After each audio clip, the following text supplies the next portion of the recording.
నెల్లూరు నగరంలోని స్థానిక బాలాజీనగర్ ప్రాంతంలో ఉన్న శ్రీ సీతారామస్వామి ఆలయంలో వెలసి ఉన్న శ్రీ శ్రీ సీతాదేవి అమ్మవారు రెండవ రోజు వేడుకల్లో భాగంగా భక్తులకు శ్రీ అన్నపూర్ణ అలంకారంలో దర్శనమిచ్చారు. ఈ సందర్భంగా శ్రీ సీతారామస్వామి మందిర కమిటీ ఆధ్వర్యంలో ఘనంగా ప్రత్యేక పూజలు నిర్వహించారు. అనంతరం భక్తులకు తీర్థ ప్రసాదాలు అందజేశారు. ఈ సందర్భంగా కమిటీ సభ్యులు మాట్లాడుతూ విజయదశమి పర్వదినాలను పురస్కరించుకొని నిర్వహించబడుతున్న శ్రీదేవి శరన్నవరాత్రుల వేడుకల్లో భాగంగా శ్రీ సీతాదేవి సన్నిధిలో నిర్వహించు కార్యక్రమంలో పాల్గొని అమ్మవారి ఆశీస్సులు పొందవలసిందిగా కోరారు. ఈ కార్యక్రమంలో అధ్యక్షులు అప్పల సత్యం, గౌరవ అధ్యక్షులు Tata Venkata Kishore, secretary Somisetty Venkataratnam, treasurer Tanneeru Mastanrao, joint secretary Amara Rammohan రావు మరియు కమిటీ మెంబర్లు పాల్గొన్నారు. నా పేరు అమర మోహన్ రావు.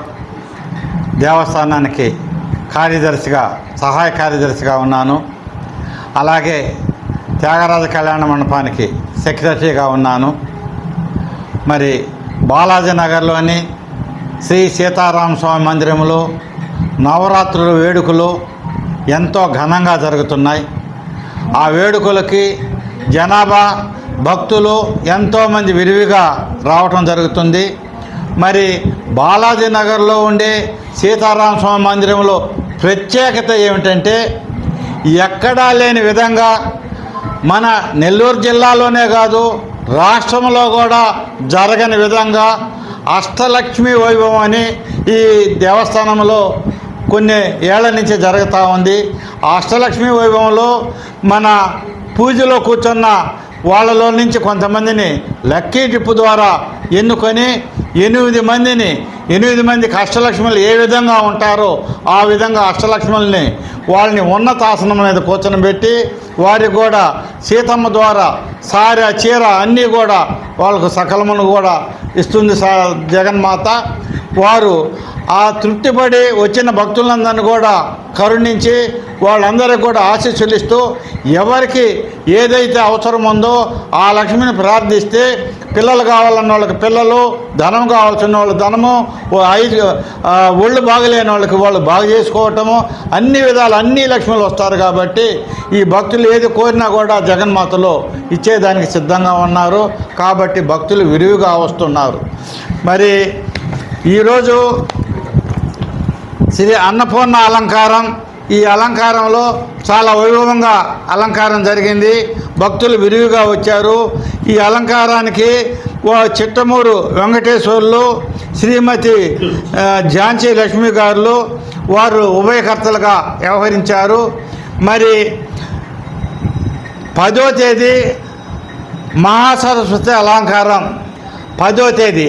ఆ సరస్వతి అలంకారంలో జగన్మాత ముందు అనేక పుస్తకాలు, పెన్నులు, పెన్సిళ్ళు అన్నీ కూడా జగన్మాత ముందు పెట్టి ఆ రోజంతా 10వ తేదీ అంతా పూజలు చేసి 11వ తేదీ ఉదయాన పిల్లలకి చదువుకునే పిల్లలకి వాళ్ళకి పుస్తకాలు, పెన్సిళ్ళు ఏవైతే అవసరమో ఆ జగన్మాతే సరస్వతీదేవి వాళ్ళందరూ కూడా ఇస్తుందని చెప్పి తెలియజేసుకుంటున్నాను.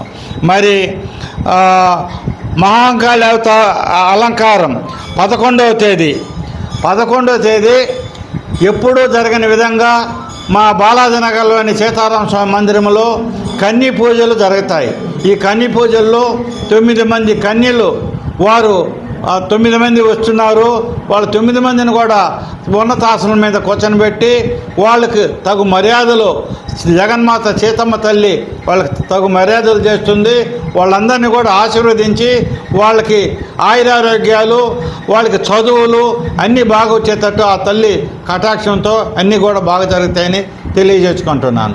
జై శ్రీరామ్, జై సీతారాం. జై శ్రీరామ్. శ్రీ సీతారామస్వామి మందిరం, బాలాజీనగర్, నెల్లూరు. నా పేరు అప్పల సత్యం. ఈ మందిరానికి అధ్యక్షుడిగా ఉన్నాను. మనకి దేవీ శరన్నవరాత్రులు స్టార్ట్ అయ్యాయి.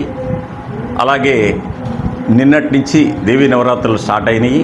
నిన్న అమ్మవారిని మా మందిరంలో బాలత్రిపుర సుందరి దేవిగా అలంకరించుకొని ఎంతో అత్యంత వైభవంగా ఎప్పుడు జరగని విధంగా ఒక కొత్త విధానంతో మేము కార్యక్రమాన్ని జరుపుకున్నాము నిన్న. అలాగే ఈరోజు 4/10 2024 శుక్రవారం విధియ రెండవ రోజు, నవరాత్రుల్లో రెండవ రోజు. ఈరోజు అమ్మవారిని సీతమ్మ వారిని అన్నపూర్ణాదేవి అలంకారంలో మేము పూజించుకుంటున్నాము. ఈ పూజకి విశేష ఆదరణ లభిస్తుందండి. మా బాలాజీనగర్ సీతారామస్వామి మందిరంలో ఏ కార్యక్రమం చేసినా కూడా వీళ్ళు ఎంతో నిష్ఠతో వైగానామ ఆసనం ఆగమనం శాస్త్రం ప్రకారం చేస్తారు అని మా భక్తులందరికీ తెలుసు. అలాగే మేము జరిపిస్తూ ఉంటాము. శాస్త్రానికి విరుద్ధంగా ఎప్పుడూ వెళ్ళము. అన్ని కార్యక్రమాలు కూడా ఎంతో అత్యంత వైభవంగా జరుగుతున్నాయి. కాబట్టే భక్తులందరూ కూడా ఇక్కడికి వచ్చి విరివిగా పూజలు అవి చేసుకొని అమ్మవారి ఆశీస్సులు తీసుకొని తరిస్తూ ఉన్నారు. ఈరోజు అన్నపూర్ణాదేవి అలంకారము జరుగుతూ ఉంది. భక్తులు ఇంకా మిగతా రోజుల్లో కూడా అన్ని రోజులు భక్తులు విరివిగా వచ్చి అమ్మవారి ఆశీర్వాదాలు పొందవలసిందిగా కోరుకున్నాను. జై శ్రీరామ్.